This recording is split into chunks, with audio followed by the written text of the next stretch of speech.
Chers amis, bonjour. Alors, Tou Bishvat, c'est une fête. En effet, ainsi écrit le Gaon de Vilna, ce que ça appelait un Yom Tov, une fête Tou Bishvat. Et en effet, il n'y a pas de Tachanoun dans le monde entier, toutes les tfilotes de Tou Bishvat. Alors en fait, c'est une fête, une demi-fête qui n'est pas assez connue.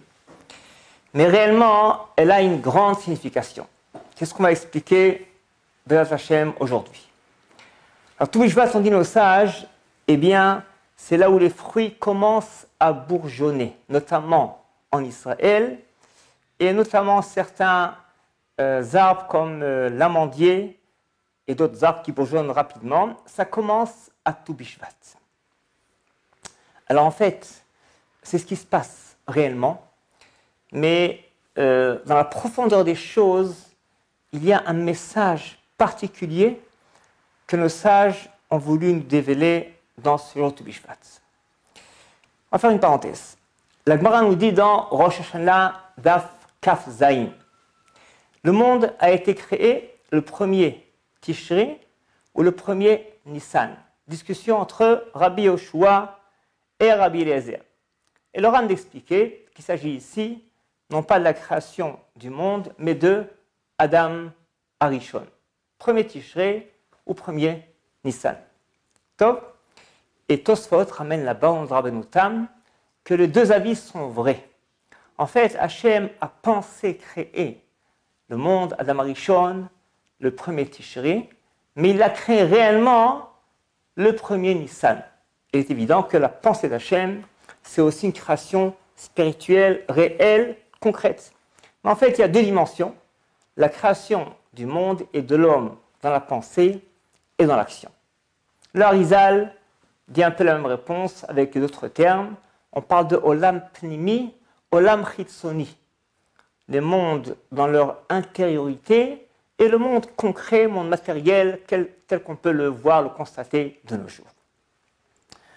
Donc en fait, si Adam Arishon a été créé le premier Tishri, le premier Nissan, donc le monde a été créé 6 jours avant, ce qui nous donne le 25 Elul ou le 25 Adar. La Gemara nous dit qu'on parle de Arbaim Yom Lifnei Yetzirat Havlad. Il y a une voix céleste qui annonce avec quelle personne chacune va se marier. Ça se fait 40 jours avant la création du fœtus de l'embryon. C'est-à-dire qu'il y a ce qu'on appelle la procréation et il y a la création.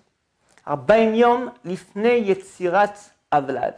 Uniquement 40 jours après la procréation, c'est là où on considère qu'un enfant, il y a déjà Yetzirat Havlad, c'est comme s'il y a une création réelle pendant la grossesse. Certaines halachot aussi découlent de cela. Par exemple, pour Bechor Pidyon Haben, s'il y a une fausse couche Chas v'Shalom pendant les 40 jours, ce n'est pas considéré parce que l'enfant n'est pas encore réellement créé. Mais la procréation, se fait 40 jours avant. Disent nos sages, c'est pareil aussi pour le monde. On parle de la création du monde. Le 25 Adar ou le 25 Elul, mais en fait, 40 jours avant, ça nous donne exactement Tou B'Av, le 15 Av, ou alors Tou Bishvat. Donc en fait, Tou Bishvat, c'est exactement 40 jours avant la création du monde de façon concrète. Les Maaseh. Le monde a été créé concrètement le premier Nissan, Adam Rishon. Le 25 Adar, création du monde. 40 jours avant, ça nous donne Tou Bishvat. Donc Tou Bishvat, en fait, c'est la procréation du monde. C'est la base, la racine profonde, de l'univers entier, de l'être humain. Et on sait au nom du Ramchal que tout ce qui s'est passé se repasse encore une fois. Lorsqu'on fait la fête de Shavuot, ce n'est pas une façon de commémorer un événement qui s'est passé il y a 3000 et quelques années, mais c'est qu'en fait Hachem nous donne la Torah de nouveau chaque année à Shavuot. Par aussi à Tou Bishvat, la procréation du monde, de l'homme, se refait encore une fois. C'est-à-dire que l'être humain a une occasion propice de se renouveler, de renouveler son identité à partir de Tou Bishvat. C'est là où la procréation de l'être humain se fait dans le monde entier. Et cela est bien assez signalé par le fait que les fruits commencent leur premier bourgeonnement le jour de Tu Bishvat. Qu'est-ce que ça veut dire? La Gemara Shabbat d'Afiud nous dit Anoten pat les tinok, c'est-à-dire le dialémo. Quelqu'un qui va donner un morceau de pain ou une friandise à un enfant, il faut qu'il prévienne sa mère. Elle doit le savoir pour deux raisons. Parce que d'abord, il va rentrer à la maison, il est rassasié, il mange rien le soir, qu'elle sache qu'il a déjà mangé. Deuxièmement, nous dit Rashi, parce que ça va créer des liens amicaux entre les voisines, entre, n'est-ce pas, ceux qui habitent ensemble, que telle personne a donné un morceau de pain, un sandwich, une friandise à son enfant. Et comment est-ce qu'elle le fait? Dit la Gemara, comment est-ce qu'elle va prévenir sa mère? Elle habite assez loin, il n'y a pas le téléphone à l'époque. La Gemara nous dit, il faut lui badigeonner les lèvres avec du chocolat, de la confiture, ce qu'il lui a donné. L'enfant rentre à la maison, qu'est-ce qui se passe? Oui, Madame telle m'a donné un sandwich, une friandise. Ah, c'est la Gemara Shabbat Afiyut. Le Maharal l'expliquait. Cette Gemara a aussi un sens profond au sens figuré. Lorsqu'Hachem nous donne des cadeaux, Hachem, nous le signale. Il y a chaque fois un signal particulier dans le monde concret, le monde matériel, qui nous signale qu'Hachem nous donne des cadeaux dans le monde spirituel. Par exemple, la Gemara nous dit En Maïm et la Torah. De l'eau, c'est de la Torah. Ça veut dire quoi? J'ouvre le robinet, il n'y a pas la Torah qui sort, il y a de l'eau qui sort. C'est quoi En Maïm et la Torah? Ça veut dire qu'en fait, quand tu vois la pluie tomber, lorsque la roselle tombe tous les jours, c'est un signe, un signal qu'en fait, il y a ici au ciel, dans les mondes célestes, Shef Alouchani, il y a une abondance de spiritualité qui est dégagée, qui est véhiculée dans le monde. C'est pourquoi la Gemara dans Tanit, sur plusieurs pages, elle explique quels sont les brachot extraordinaires qui sont déversés un jour où la pluie, elle tombe. Des brachot dans le domaine spirituel, dans le domaine matériel. En Maïm et la Torah, quand tu vois l'eau tomber, lorsque la pluie, elle tombe, c'est un signe qu'il y a une abondance de Torah qui est déversée dans le monde. Et c'est pourquoi d'ailleurs, c'est adéquat de se mettre à l'étude de la Torah quand la pluie, elle tombe, parce que Hachem, il donne l'abondance. Une abondance dans le monde spirituel qui est tellement grande qu'il va même s'exprimer par une concrétisation de l'eau, de la rosée sur la terre, ce qui est en fait la fin, n'est-ce pas, en fait une dérivée d'une abondance spirituelle dans les mondes célestes. Donc ainsi dit le Maharal, c'est ce que vous dit la Gemara, lorsque une mère donne une friandise à un enfant, elle doit le signaler en lui badigeonnant les lèvres. Hachem aussi nous donne un signal.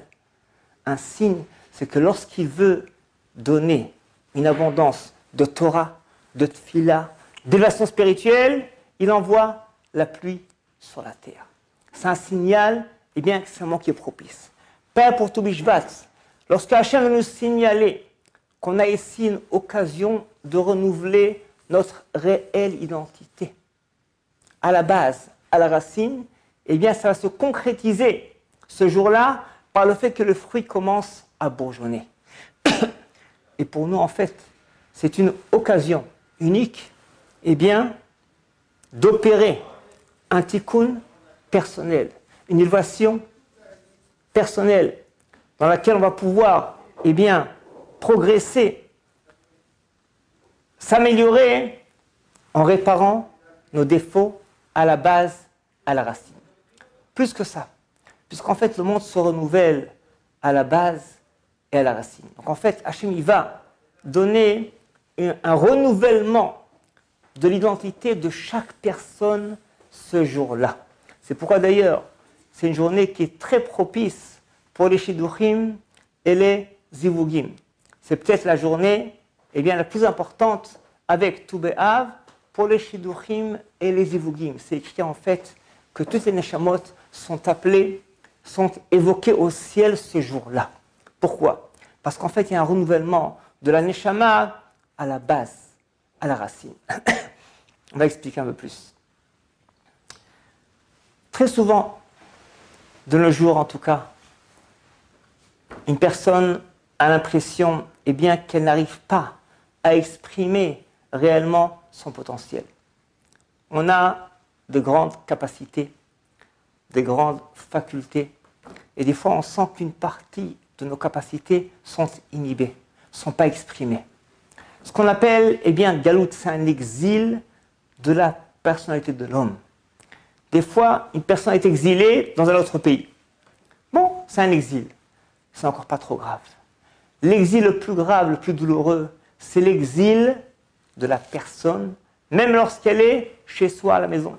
Des fois, une personne à la maison, son exil n'est pas à sa place.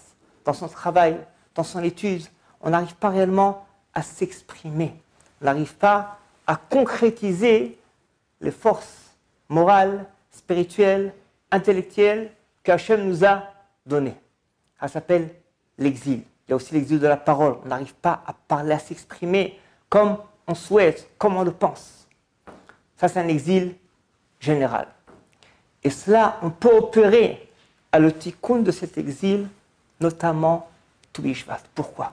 Parce que Tu B'Shvat, eh bien, va se réaliser au niveau de notre neshama, notre âme, un renouvellement de notre âme. Renouvellement, c'est Yitrachut. C'est comme si Hachem va créer notre âme à nouveau, évidemment, si on le désire. Le Chidush Harim écrit que la Torah qu'il étudiait avant Tu B'Shvat et celle d'après Tu B'Shvat, c'est une Torah d'une dimension différente. Parce qu'à Tu B'Shvat, eh bien, il a reçu un renouvellement de sa personnalité. Dans le même ordre d'idée, écrit l'Abn Ezer, que Chidush et Torah, eh bien, ça recommence à partir de Tu B'Shvat. Parce que Tu B'Shvat, Hachem va nous donner un renouvellement. Alors, ce renouveler, on peut des fois le réaliser. Une personne est mal en point, comme on dit, il a le cafard, il est attristé, déprimé, il va se mettre à chanter, à danser, à rigoler, il se sent bien, c'est bon, il sent qu'il a renouvelé sa personnalité. C'est vrai, c'est bien beau. Mais Tu B'Shvat, on parle d'une autre dimension. On parle de renouveler la neshama, eh bien, à sa base, à sa racine. De telle façon, de telle sorte qu'une personne peut réellement retrouver ses capacités innées, ses facultés qui sont souvent inhibées ou alors exilées. Des fois, on sent qu'on n'est pas à sa place. On est à côté de ses capacités. Mais cela, on peut renouveler un jour de Tu B'Shvat, s'identifier avec sa réelle identité. S'identifier avec sa réelle identité. Se retrouver sa réelle personnalité. Ça, n'est-ce pas, c'est ce qui peut se réaliser à Tu B'Shvat. Concrètement, comment est-ce qu'on le fait? D'abord, il y a la tfila. La tfila, il faut prier à Hachem, eh bien, qu'en effet, qu'on puisse renouveler notre personnalité. Sachez d'ailleurs, chers amis, que c'est quelque chose qu'on peut réaliser toute la vie, à chaque instant. Comme dit le verset, Kinar Israël va oavehu. Hachem a doté Am Israël d'une telle caractéristique qui est appelée adolescence, na'ar. Une personne peut en permanence renouveler eh bien, sa capacité, sa ferveur, son enthousiasme pour la Torah, pour le mitzvot, pour n'importe quel domaine de la vie. Mais cependant, il y a certains endroits, certains moments qui sont propices à cela. Un d'eux, c'est le jour de Tu B'Shvat. Et pour ça, évidemment, il faut le demander, il faut prier à Hachem pour qu'on réussisse, qu'on arrive, en effet, à se renouveler de fond en comble. Concrètement, ça veut dire mettre de côté toutes les angoisses, les déprimes, les perturbations, les soucis, et au contraire, aller de l'avant, voir la vie de façon positive, renouveler ses capacités. Deuxièmement, il y a une ségoula que nous savons dévoiler, c'est une ségoula, eh bien, c'est le fait de manger des fruits à Tu B'Shvat. Pourquoi? Parce qu'en fait, on est en train de reconnaître que Hachem, c'est lui qui donne la bracha au monde entier.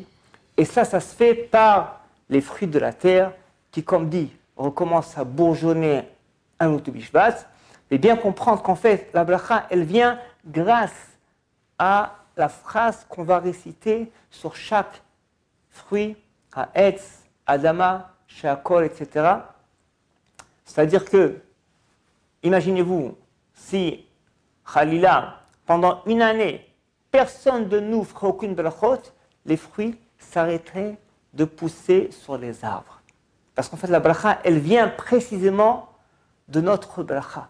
Lorsqu'on va proclamer qu'Hachem a créé eh bien, la pomme et la date, c'est ce qui va engendrer que Hachem les fait pousser sur l'arbre. Et ça, n'est-ce pas, il y a une ségoula le jour de Toubishvat, puisque Hachem va renouveler les arbres de la terre, renouveler les êtres humains. Et comme dit, le point le plus essentiel, c'est faire un effort pour se retrouver avec soi-même, retrouver sa réelle identité. Bien souvent, eh bien, on se sent égaré, on se sent exilé. Il faut prendre, n'est-ce pas, un peu de temps pour réfléchir, pour faire un cheshbon nefesh, pour faire ce qu'on appelle idbo des doutes, se retrouver avec soi-même. Avec soi-même, évidemment, c'est aussi Hachem et la Torah. Pourquoi? Comme dit Zohar HaKadosh, Israël, Kutchablichu, Voraita, Chadou. Israël et Hachem et la Torah forment un. Comme il y a une union particulière, étroite entre nous, Hachem et la Torah, si on veut réellement retrouver sa réelle identité, si on veut s'identifier avec soi-même, on est obligé de parler à Hachem et de se rapprocher de la Torah. Ça, n'est-ce pas, c'est les sgoulot de Toubishvat. Évidemment, quand on est proche de la Géoula, il faut se rappeler que la réelle identité d'un être humain, quand est-ce qu'on pourra vraiment eh bien, être à notre place, dans notre peau, s'exprimer à 100%, c'est lorsqu'on aura le Mashiach, Beth HaMikdash et la Géoula. C'est pourquoi c'est aussi important de prier pour la Géoula, Shniskala Bekarov, Amen, Ken Yiratzon. Amen.